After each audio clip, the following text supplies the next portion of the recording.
ತರಕಾರಿ ಬೆಳೆಗೆ ಮೇಲ್ಗಡೆಯಿಂದ ಸ್ಪ್ರೇ ಮಾಡ್ತಾ ಇದ್ದೀರಾ, ಅದು ತಪ್ಪು. ಇಮಿಡಿಯೇಟಾಗಿ ಅದನ್ನು ಸ್ಟಾಪ್ ಮಾಡಿ. ನಿಮ್ಮ ದುಡ್ಡು ಮತ್ತು ನಿಮ್ಮ ಟೈಮು ಎಲ್ಲ ಖರ್ಚಾಗುತ್ತೆ, ಹೊರತು ರಿಸಲ್ಟ್ ಮಾತ್ರ ಬರೋದಿಲ್ಲ. ಆ್ಯಕ್ಚುಲಿ ಏನಾಗುತ್ತೆ ಅಂದರೆ, ಪೆಸ್ಟು ಮತ್ತು ಇನ್ಸೆಕ್ಟ್ಸ್ ಏನಿರುತ್ತೆ ಅದು ಎಲೆ ಕೆಳಗಡೆ ಇರುತ್ತೆ, ಆದರೆ ನೀವು ಸ್ಪ್ರೇ ಮಾಡೋದು ಮೇಲ್ಗಡೆ ಮಾಡ್ತಾ ಇರ್ತೀರ. ಸೊ ಹಾಗಾಗಿ ಕೆಳಗಡೆ ನಿಮ್ಮ ಪೆಸ್ಟಿಸೈಡೇ ಹೋಗೋದಿಲ್ಲ, ಹಾಗಾಗಿ ಪೆಸ್ಟ್ ಕಂಟ್ರೋಲೇ ಆಗೋದಿಲ್ಲ. ಅದಕ್ಕೆ ಫಾರ್ಮುಲಾ ಏನು ಅಂತಂದರೆ, ನಾಸಲ್ಲು ಲ್ಯಾನ್ಸ್ ಅಂತ ಕೊಟ್ಟಿರ್ತೀವಿ. ಆ ನಾಸಲ್ ಏನು ಮಾಡಬೇಕು, ನೀವು ಅಪ್ವರ್ಡ್ ಫೇಸಿಂಗಲ್ಲಿ ಅಡ್ಜಸ್ಟ್ ಮಾಡಬೇಕು. ಅಂದರೆ ನಾಸಲ್ ಮುಖ ಮೇಲ್ಗಡೆ ಫೇಸಿಂಗ್ ಆಗೋ ಥರ ಅಡ್ಜಸ್ಟ್ ಮಾಡಿ, ಸ್ವಲ್ಪ ಕೈ ಕೆಳಗಡೆ ಮಾಡಿ, ಇಲ್ಲೇ ಕೆಳಗಡೆ ನೀವು ಸ್ಪ್ರೇ ಆಗೋ ಥರ ಅದನ್ನು ಸ್ಪ್ರೇಯಿಂಗ್ ಮಾಡಬೇಕು. ಹಾಗೆ ಮಾಡಿದ್ರೆ ಖಂಡಿತ ಪೆಸ್ಟ್ ಕಂಟ್ರೋಲ್ ಆಗುತ್ತೆ.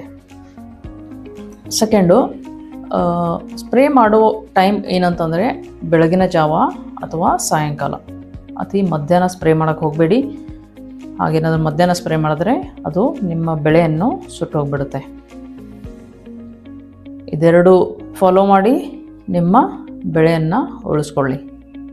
ಸೀಕ್ರೆಟ್ ಸ್ಪ್ರೇಯಿಂಗ್ ಇಂಗ್ರೀಡಿಯೆಂಟ್ ಅಂತ ಪಾರ್ಟ್ 2 ಅಲ್ಲಿ ಬರ್ತಾ ಇದೆ. ಅದನ್ನು ಏನು ಅಂತ ತಿಳ್ಕೊಬೇಕಂದ್ರೆ ಫಾಲೋ ಮಾಡಿ.